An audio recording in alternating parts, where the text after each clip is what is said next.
Hello students, I am Rakesh Chauhan working as PGT Physics in Suraj School Bawal. I welcome you all in the e-learning classes of physics.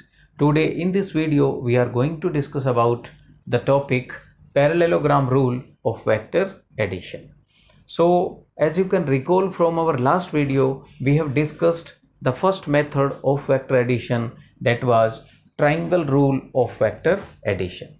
So there are two rules of vector addition. First one was triangle rule of vector addition and the second one is parallelogram rule of vector addition.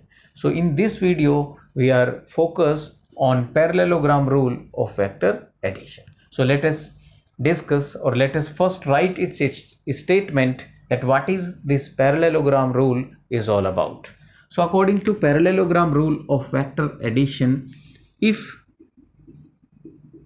two vectors acting on a point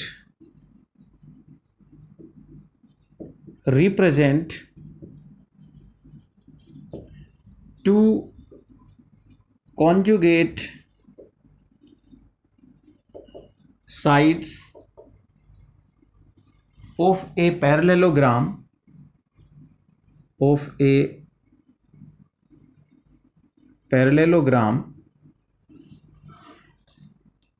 then, or we can say, in magnitude and direction means the magnitude and direction of these two sides of the parallelogram will represent also the magnitude and direction of those two vectors which are participating in framing the parallelogram. So if two vectors acting on a point represent two conjugate sides of a parallelogram in magnitude and direction, then the diagonal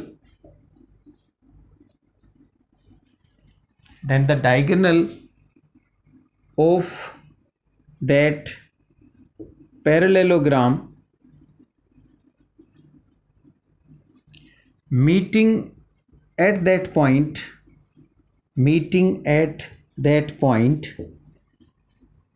means we are talking about that diagonal which originates from that point at which these two vectors are acting upon.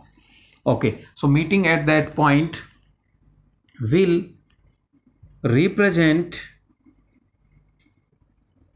the resultant of those two vectors in magnitude and direction. So this is the statement of parallelogram rule of vector addition. Sometimes this statement is also been asked in the exam. The question may be asked in the form that state parallelogram rule of vector addition and derive the formula of resultant vector or the magnitude of resultant vector and its direction. So the statement would be like this. I would like to recap this statement because this statement is quite bulky or quite lengthy, you can say, but it is very easy to understand. If two vectors acting on a point represent two conjugate sides of a parallelogram in magnitude and direction, then the diagonal of that parallelogram meeting at that point will represent the resultant of those two vectors in magnitude and direction. So that is the parallelogram rule of vector addition. Now let us try to construct that parallelogram and try to understand the statement with the help of diagram. So suppose I am having these two vectors with me. This is suppose vector A in this direction, and suppose this is vector B in this direction. So we want to find out the resultant of these two vectors using parallelogram rule of vector addition. So what I am going to do, I will make a parallelogram or make a two conjugate sides of that parallelogram by using these two vectors, by parallel shifting, we can say, by not changing the direction of these vectors. So what I'm going to do, I will put the tail of this b vector on the tail of this a vector, and that is why this method is known as tail method. This is also known as tail method because the tails of the two vectors are joined together to form a parallelogram. Okay, so if I put this b vector on the tail of this a vector without changing the direction of a vector as well as b vector, so this would look like this. This is b vector. Now these two vectors are representing the two conjugate side of a parallelogram. Still it is not a parallelogram, but these are the two sides of the parallelogram. Now we can easily construct that parallelogram. So to construct the parallelogram, I am extending this side parallel to this, and this side parallel to this side, and suppose the both are intersecting at this point, so this would be one of the diagonal of this parallelogram, which will represent the resultant of these two vectors, that is a vector and b vector. So I can write down here that the resultant vector will be a vector plus b vector, and will be given by this diagonal which is meeting at point, or at that point where these two vectors are acting upon. So this is the statement in the form of this diagram, or we can say we can understand this statement by simply drawing this parallelogram with the help of these two vectors.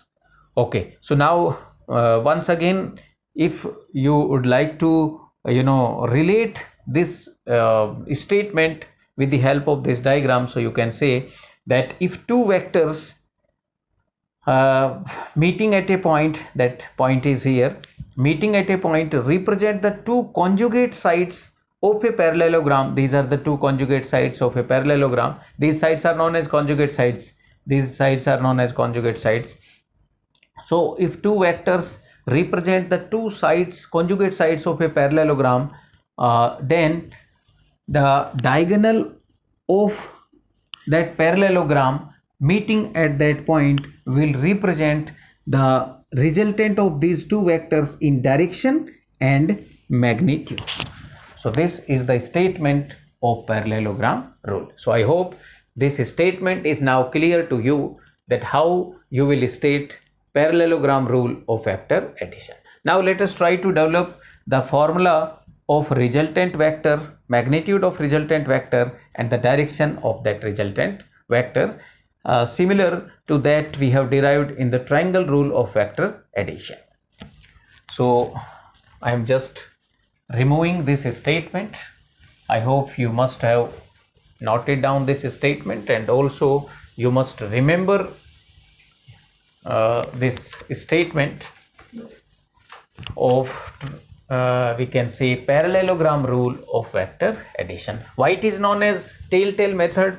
Now you can easily relate that, because we are putting the tail of one vector on the tail of other vector to form the parallelogram. Okay, so suppose this is vector A and this is vector B,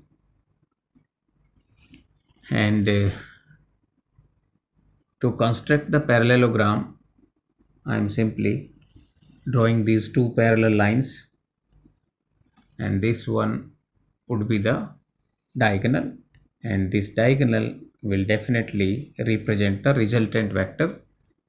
So this will be R vector.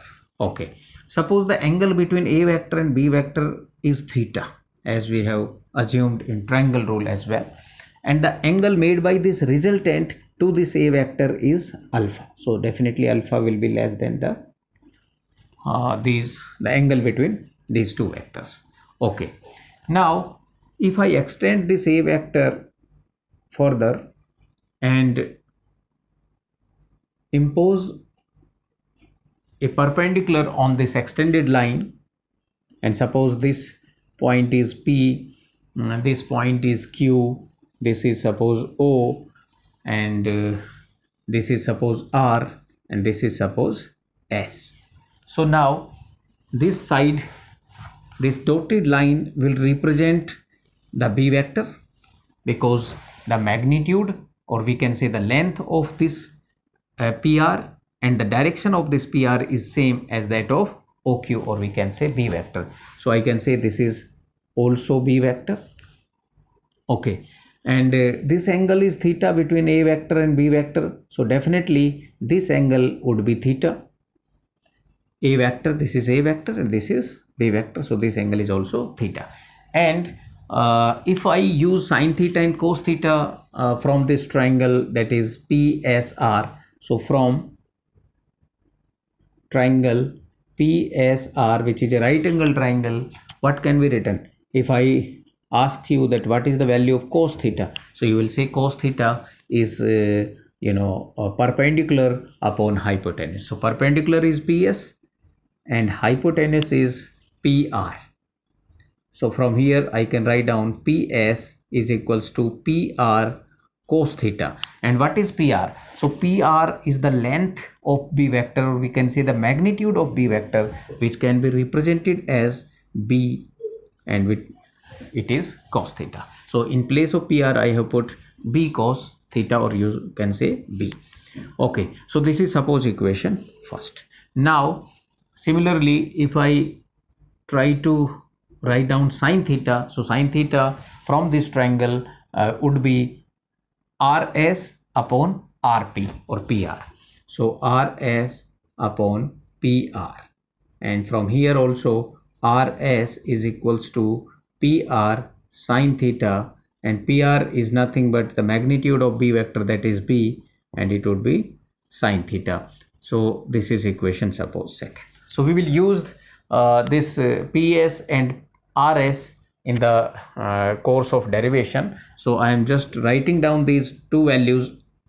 This is RS, so RS is B sine theta, so this is B sine theta, which is the vertical component of this B vector, which we will study during the resolution of vector. And this is the value of PS, and PS is what? P cos theta. So I am writing down this is as B cos theta. So whenever we require these values, we will put B cos theta and B sin theta. Okay, now using this right angle triangle, or we can say the bigger right angle triangle, which is OSR. So from right angle triangle OSR, this is the, you can say, hypotenuse, this is the perpendicular, and this is the base. So according to Pythagoras theorem, the square of perpendicular hypotenuse is equals to the sum of square of base and square of perpendicular. So I can write down OR square is equals to OS square, which is base, and this is perpendicular, which is RS, or whatever we have written, RS, yes, RS square. Okay, so in place of OR square, I can write down the magnitude of this R vector, and simply the magnitude is represented by simply R. If I remove this vector sign, it would be magnitude, or you can write down it as this. So normally we will write down this magnitude as R. So this is R square, this is R square. Okay, and now OS, what is OS? So OS is the this distance, which is the sum of OP and PS. So I can write down it as OP plus PS whole square plus RS square. Now we will put the value of OP, PS and RS in this equation. So what is the value of OP? So you will say OP is this value, and OP we can say that this is the magnitude of A vector. Yes, definitely this is magnitude of A vector, which can be written as A, and PS we have already find out B cos theta, so this will become A plus B cos theta whole square plus what is rs? Rs is b sine theta, so b sine theta whole square. So now this derivation is looking quite similar to that we have derived in triangle rule of factor addition, only the diagram is changed. So we will solve this expression using a plus b whole square. So it would become a square plus 2ab cos theta plus b square cos square theta plus b square sin square theta. Once again we will take b square common from the last two terms. So from here we can take b square as common, so it would become cos square theta plus sin square theta, and this is the trigonometric identity, and according to this identity it would become 1. So this is a square plus b square plus 2ab cos theta, we can write down. So this is the square of magnitude of the resultant vector, and from here if I like to write down the magnitude r is equals to root of a square plus b square plus 2ab cos theta, means the same formula as we have obtained in case of triangle rule of vector addition is here also we have obtained using parallelogram rule of vector addition. So the result of both the methods is same and the formula is also same, but the approach is different, we can say, or the diagram is different. Here we are using parallelogram to illustrate the resultant vector, whereas in triangle rule of vector addition we have represented a triangle. Okay, now we also like to find the direction of this resultant vector, that is r vector, that is we want to also derive the formula of alpha in terms of a vector, b vector and this angle theta between these two vectors. So what should I do? I should use once again this triangle which is right angle triangle, and from this OSR, what can be written? Tan alpha is equals to perpendicular upon base. So perpendicular is RS and base is OS, and RS, the value of RS is, what is RS? So RS is b sine theta, so it would be b sine theta divided by OS, and OS is a plus b cos theta. So this is a plus b cos theta, and you can compare these two formulas to that of triangle rule of vector addition. The formulas are same. So same formulas are derived using parallelogram rule of vector addition, means no matter what methods you are going to use to add the two vectors, the result is going to be same. So this is all about parallelogram rule of vector addition. Here also you can take the special case in which we have taken the two vectors acting perpendicular to each other. So if these two vectors are acting perpendicular to each other, so this is a special case where theta is equal to 90 degree, means a vector is perpendicular to b vector. So from this formula, equation third, what can be written? From equation third, if I put the value of theta 90 degree here, so it would become 0, so this term would become 0, so the resultant would be a square plus b square. This would be the magnitude of the resultant vector when the two vectors are acting perpendicular to each other. And from here, from equation from equation 4, the angle can also be found out, and the angle would be, if I put theta 90 degree, this sin 90 becomes 1, so tan alpha is equals to b sin 90, you can say, divided by a plus b cos 90. Cos 90 becomes 0, so this term will be 0, so tan alpha is equals to b divided by a. So with the help of this formula we can find out the direction or the angle which the resultant vector is making with a vector. Okay, so this is all about parallelogram rule of vector addition. Let us try some numerical problems on the topic vector addition.